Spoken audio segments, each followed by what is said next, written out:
Hello, everyone, and welcome back to episode 18 of News Just News. I am Adam.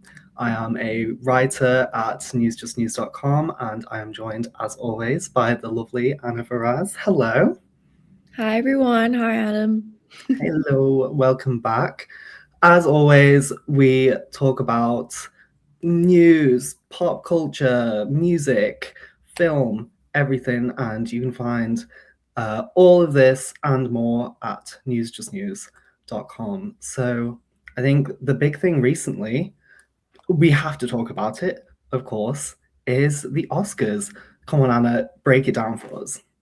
Okay, I'm gonna try to break this down as quickly as I can because there's a lot to say, guys. Mm. But yeah, it was the 98th Academy Awards, which is insane. We're getting close to the 100th. That's crazy to me. It was on March 15th, hosted at the Dolby Theatre in Hollywood. And we had Conan O'Brien as our host for the second time, who hosted last year as well. And there were some really interesting and significant wins that happened on the night. One of the biggest wins being the film One Battle After Another. It won 6 out of the 13 nominations, and they were the biggest winning film everything at the Oscars. So it was really exciting. They won Best Picture. Sean Penn won Best Supporting Actor, and Paul Thomas Anderson, he won Best Director. And it's quite a significant, and I'm not sure if you've watched the film, Adam, but I haven't watched it myself. I've been meaning to, but it is about immigrant detention centers, and it kind of really is mirroring modern day America. So I think it's a very powerful film to be nominated and to win so much. So I myself am very happy about it. I know some people have been a bit confused about it, not too sure. Marty Supreme did not win any of the Oscar nominations, which was quite sad. But what did win quite a lot was Sinners. They won 3 awards. We had Michael B. Jordan, of course. He won Best Actor. They won Best Screenplay, Best Original Score. So there was a lot of really, really great wins. I was quite happy with this one. And of course, we're going to move on to this next, but K-pop Demon Hunters also won again. They are the first K-pop song to win at the Golden Globes and the Oscars. And they won Best Original Song for their song Golden, as well as Best Animated Feature. So those are the standouts for the Oscars. We could talk about it for hours, but that's what I've decided to keep it. That kind of summarizes it quite well. Yeah, we have on newsjustnews.com, we have the full list of all of the categories, all of the winners, and that are so many. But I mean, to be fair, like this, especially with One Battle After Another, it was always between them and Sinners. I mean, with especially One Battle, it just feels like one win after another. We've talked about so many award shows on this podcast, and it feels like they have just won every single one of them. So I mean, it's certainly I need to see it. I need to see it like you. It's everywhere. It's winning all these awards. So it's good to see. Is there anything, I don't know, are there any snubs? I know we talked about Timothée Chalamet last week, and we thought, were his comments, is that what lost him? Is that what lost him the Oscar? Yeah, we had a little bit of a laugh about that. Our team here at News Just News.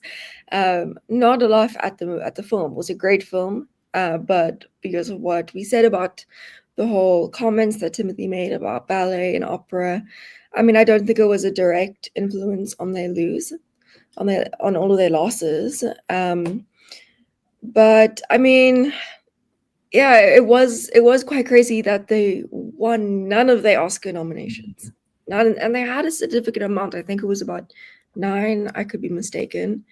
So yeah, I don't know. Don't have much to say about it, really. I guess we won't know unless anyone on the team says. But from Yeah. what I did see, actually, they voted before the comments, so probably not. It's all it's all fine. But yeah, I mean, anyway, moving on, as you were saying before with K-pop Demon Hunters, not only have they got themselves the Oscar for the original song, but they have also got themselves a sequel. So everyone's favorite animated K-pop group, Huntrix, will be returning to Netflix. I mean, they haven't said a time frame, but obviously it's animated, so it'll probably take a while. But yeah, that will be coming back with the same directors, so Maggie Kang and Chris Applehans. And then, to be fair, that's all we know so far. So, I'm sure we'll have a drip feed of probably the cast coming through soon. And actually, speaking of the cast, we do have of the animated movie. Nope, the live action. Now live action movie Tangled. We've got some updates. I know you've been hot on the heels of this, Anna. We've talked about this so many times. The cast. Tell us all about it. Yes, so gosh, so many. Like we've got sequels going, we've got live actions going. So this live action we're talking about now is Tangled. And in the past we talked about it. We talked about the two main characters, Rapunzel and Flynn Rider. Rapunzel played by Tegan Croft and Flynn Rider played by Mila Manheim. And that's kind of all we knew. So the film, I mean, it's been in development since 2024. But there's it's such a fan favorite. There needs to be a lot of thought behind it, and of course the development was paused with writer strikes, so now it's really getting into its main development, and we got such an exciting announcement on who's going to play the infamous character Mother Gothel, and that is going to be the one and only Kathryn Hahn, and it is very, very exciting because she is a fan favorite. We had fans begging their team at Walt Disney, please, please play her. And there were rumors about it back in January, fans saying, this is something we really want. And Kathryn Hahn commented herself on red carpet saying she loves playing villains and would love the opportunity. So I think it was earlier this week where she posted a joint video on Instagram with Walt Disney and her account, which ironically, her account is called Mother Hahn or something. So it's kind of crazy. That wasn't even planned. It was already that for years.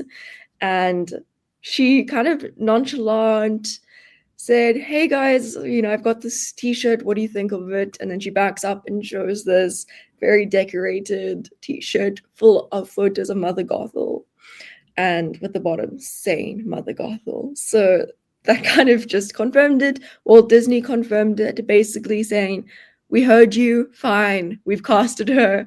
So fans are so excited, including me. And Kathryn Hahn, she's also changed her Instagram bio to Mother Knows Best, which of course is her famous song. So yeah, the director is going to be Michael Gracie, screenplay by Jessica Caton. That's all we know. So at least we've got the three main characters. We know the casting, we know the director, screenplay, but that's about it. And we'll see what happens. I think we'll keep reporting on this because it's just so exciting. I don't know if you can tell, but I'm a big fan. So I just can't wait. Yeah, but you can, I mean, Anna, you have so many articles. If you go newsjustnews.com and you go on Anna's page, it's just full of articles talking about this movie. So obviously, if you want to read more about the new Tangle movie, go straight there. But yeah, as for the casting, I mean, obviously, she knows how to play a Wicked Witch, having played Agatha from WandaVision. So I kind of love it. I'm really excited for it as well. And it'll be interesting to see, I think, the live action of this one. I mean, we've it's one of them, we keep speaking about it, but these live action remakes, I think, especially with this casting and obviously the previous news on the casting for the Flynn and Rapunzel, I think they're really trying to hit the mark with this one. Yeah, definitely. It's been there's so much pressure around live actions because there has been a lot of flops in the past, but there's also been successful ones. So we'll see how it goes. But specifically with this Tangled, there's a lot of people that are really excited about it, and there's a lot of complications as well with it. We've got two like animal characters that they need to animate, which is Maximus the horse, and then what is his name? Rapunzel's little Oh, the chameleon. yeah, the chameleon. I forget now. I'm blanking out. But Pascal. Oh, So it's gonna be interesting to see how they portray those characters as well, because they may be animals, but both of them have very distinct personalities. So I mean, especially with the horse, we're gonna see. There's been, like with Snow White, for example, a lot of people criticized the animation there, and how realistic it was or how unrealistic. So especially with these two iconic characters, there's a lot of research and work to be done to get it right and give justice to the fans and the characters themselves. So we'll see. I think the stakes are very high.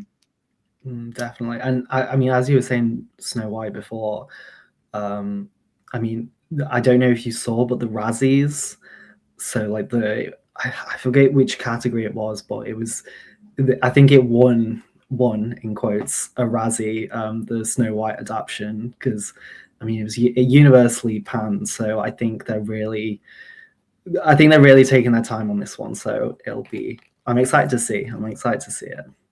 But anyway, as you talking about animals, everyone's favorite little internet animal, favorite internet monkey, Punch, he has finally got some friends. Bless him. So, Ichikawa Zoo in Japan has said they've identified 3 of his little monkey friends. I think they're called Mo, Miyage, and Sotomura. And so, even though he still has his little stuffed animal, his classic little stuffed orangutan, he's starting to make friends. And obviously, there were all the internet was going crazy because this little monkey was getting bullied. But also, they have said, the zoo and animal experts, that's just how macaques are. That's just how they play and how they sort of put social hierarchies together. So he's growing up. Our little boy monkey's growing up. And also, to celebrate, I do have my little plush orangutan. It's not quite the same as Punch's, but I'll think of Punch whenever I cuddle him. Did you see them? Did you see the videos when they were going out, or? I actually haven't seen them yet, but I have been. Yeah, I've been following it, and I love it. I love all of these offbeat stories that we cover on News Just News. And Adam, you write a lot about that. So if you guys ever want something really wholesome and interesting and something you wouldn't really expect, go to Adam's profile on News Just News. But I think I love it when we get stories like this, because it's actually really heartwarming. Considering what's going on in the world, obviously that's something we need to focus on. But as for positive news and wholesome news, this has been really great this week, and something personally I needed. Yeah, we always end News Just News, the weekly roundup, always has to end on a high note. And with that, let's end it on this high note. Thank you, everyone, for watching. And thanks again, Anna, for joining me today. Thank you, guys. Bye. Bye.